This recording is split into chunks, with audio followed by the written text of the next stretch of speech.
Madam Clerk, please let's move this into executive session. Oh yes, at any rate, You are on the record.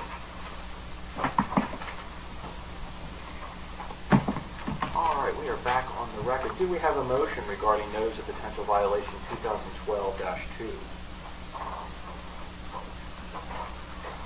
Mr. Chair, I move that we accept notice of potential violation 2002-2 and continue on with the investigation. Do we have a second? I second it. Those in favor say aye. Aye. Opposed, no. Okay, the motion passes, so we will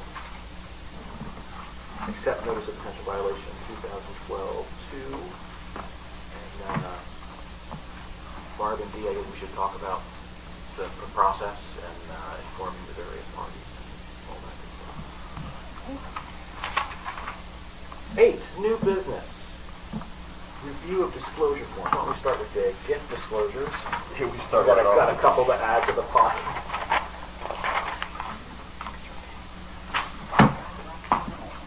You can have it. Thank you. Let's start with the gift disclosures completed by employees of the municipality. Does anyone want to pull any out? Not the school district, but the municipality, sir. I'm sorry, this is going to be school district. School district. But I think that's, yeah. That one fits better in here, easy.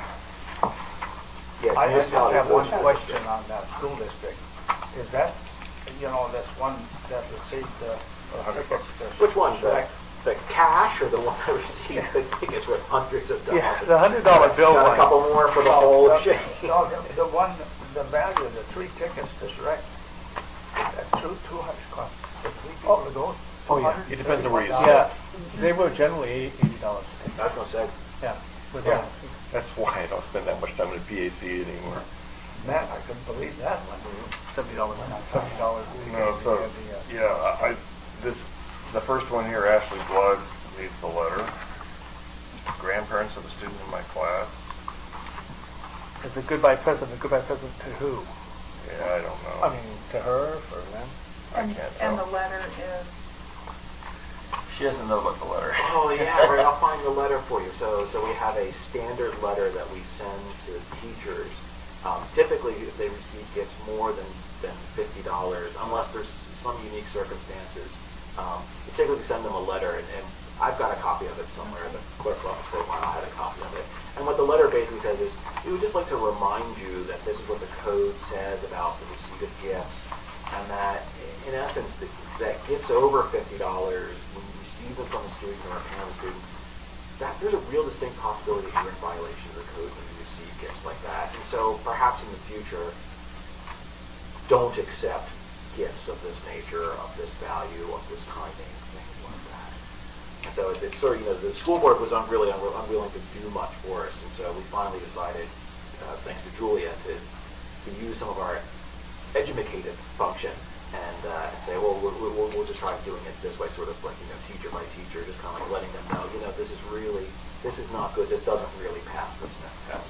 And certainly $100 in cash, $517, $100 in cash, a couple weeks before you submit final grades. Woo! Or the same thing here with respect to, report cards come out here next week.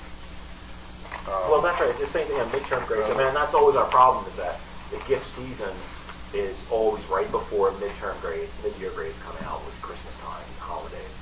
And at the end of the school year, but parents often give these gifts right before grades are due. And so the timing, in terms of the timing, it's the worst possible timing from a professional ethics standpoint for people to be receiving gifts. Yeah, so I'll find the letter, Barb, and we'll oh yeah, that's right, because you stamp it, you've got a big seal somewhere. That was the big thing that we got from Barb. You've got a big seal with the big seal. Is that really our only recourse? I mean, though, like the Shrek tickets, it's a special ed teacher, so it's probably a special ed student, and I know that they do go above and beyond in terms of things that they do, but still somewhat inappropriate to give 3 tickets to Shrek. But is that as far? That's about the best we can do, is send a letter? I mean, we don't have any other. Well, we can do, so the next one is to bring them in. Oh yeah, you should go through that one. Well, that was when the person cried. Okay.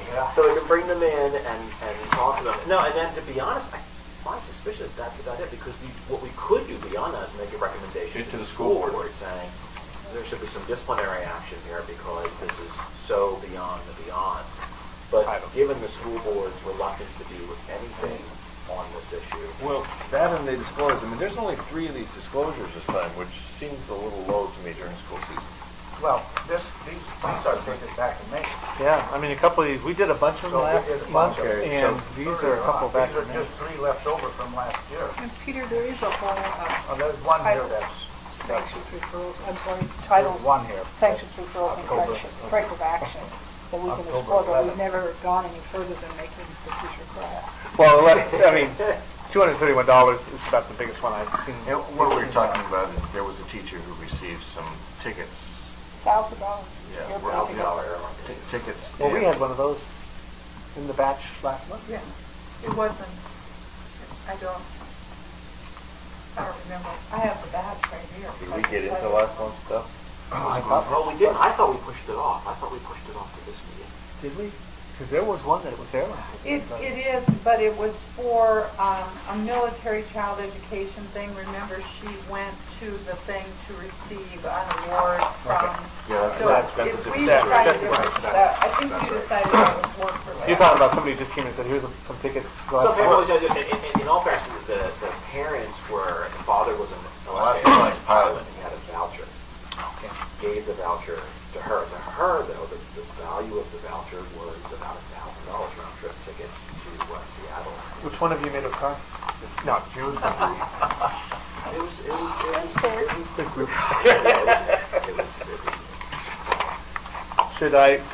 Should we recommend a letter being sent to Ms. Parker as well in regards to? I believe so.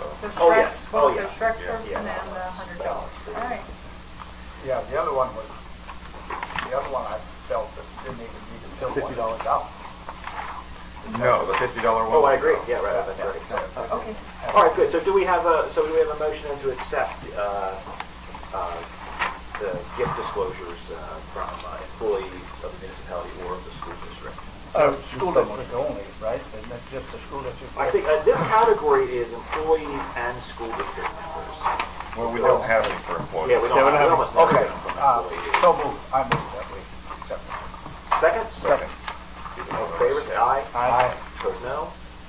Good, next. Mr. Chair, I do Yes. see the dates on those are kind of old, but please notice at the top, they were emailed to us after your last. Oh, I saw it. No, I saw that I there just was wanted several. to- We noticed that. There was a several month. Yeah, interesting. The other thing that you'll notice with, if you get Dee to share with you the worksheet that they did, was it a couple years ago? You'll notice there's quite a few schools that are just flat vacant. They have no disclosures, and we had the discussion with the school board saying, we have a hard time believing that none of them get anything. Right. So let's move on to the next one. I hate to say it, I need to leave in about 15 minutes here.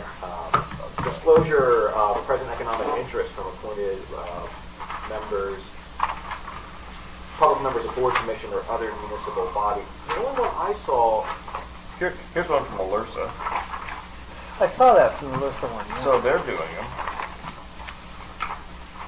I think I It pulled was there for O'Malley Limited one. Oh, Although this one, Staples did you and guys all know about this one, the Fredine, Craig Douglas Fredine? He's on the board of Building Regulation Examiners and Appeals. He works for PDC Incorporated Engineering.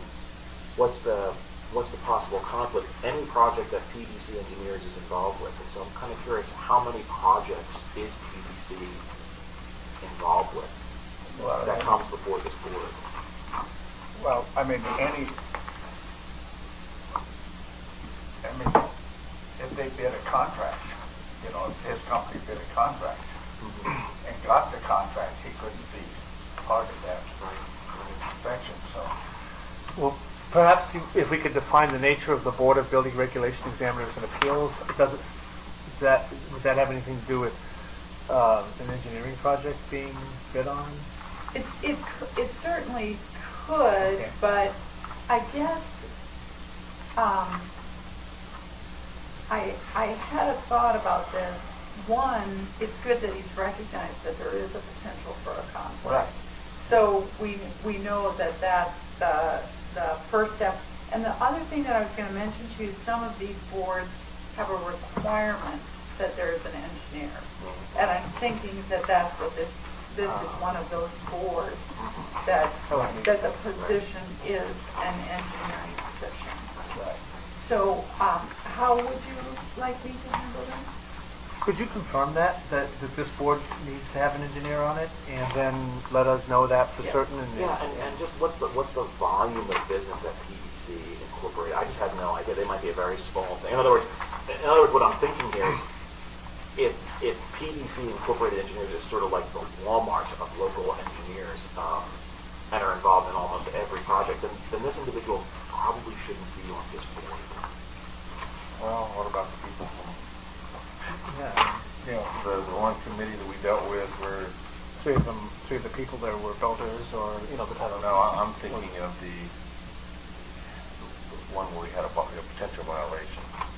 And the person worked for WorldCat, and she also served on the board.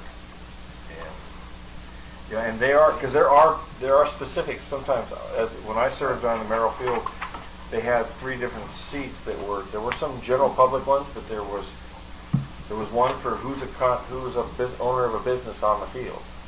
I had the seat for who is the person who lived within a mile of the airport. Another one who's an aircraft owner who has an aircraft parked at the airport. They, like MLMP requires on their board an electrical engineer. Right. Right, but it doesn't have to. I mean, so I'm just kind of curious. In other words, if this is a person who, in essence, should be recusing himself from almost everything that this board does. If the company he works that's right. for Yeah, that's right. has a contract. That's So, right. So may just I- kind of the volume of May business. I ask that question of the staff of the Board of Building Examiners? Yeah, that'd be Well- great. That'd be great. Excuse me, but I would presume that the one that took the new director of boards and commissions would have investigated that. So I could just ask Karen. Right. That would probably, That's, okay. I mean, they did meet when. Yeah, Right. Yeah, I mean, they do all of it. I mean, Right, so I would presume that if Madam Clerk called Karen and she said, yeah, we think it's okay, why should we second guess? Oh, well, because we're the Board of Ethics. and she's Well, not. yeah, but I mean. That's our job. Yeah, but I mean, if a complaint coming in, Oh, yeah, Yeah. right. And I think to some degree, Mr. Carlson, I understand what you're saying, because if he does in fact recuse himself, even if they do 90% of the business in front of that, which I don't think we do, given that most of us have, it doesn't matter. To some degree, if he recuses himself, it might make it an ineffective board, but that's sort of beyond the question that we're being asked, I guess. But I will certainly ask that question. Those questions, I have 2.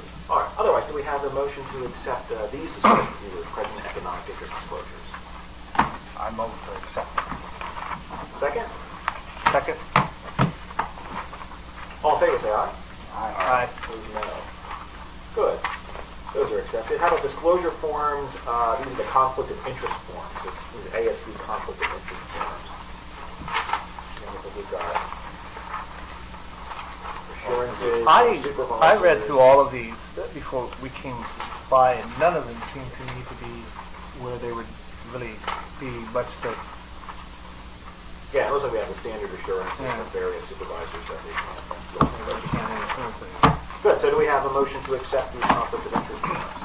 I make such a set of motion. Second? Said motion. Second. All those in favor say aye. Aye. Opposed, no.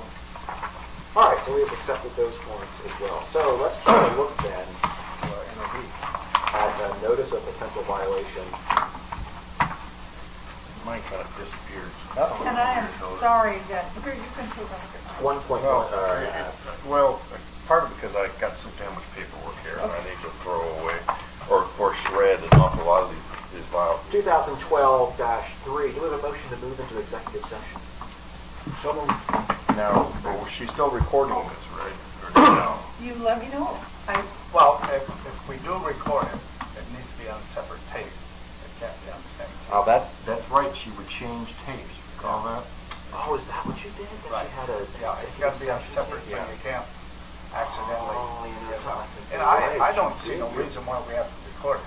I will make sure that in the future I have a separate tape recorder for us. Yes, so the lesser of two evils. I I know. You are back on the record. And do we have a motion regarding notice of potential violation 2012-3? I'd like to move that we postpone this investigation until our next meeting in November upon learning some more from Dee in regards to the information that you had asked. Second? Second. All those in favor say aye. Aye. Opposed, no. All right, motion passes. Do we have a motion to adjourn? We'll do that. Second.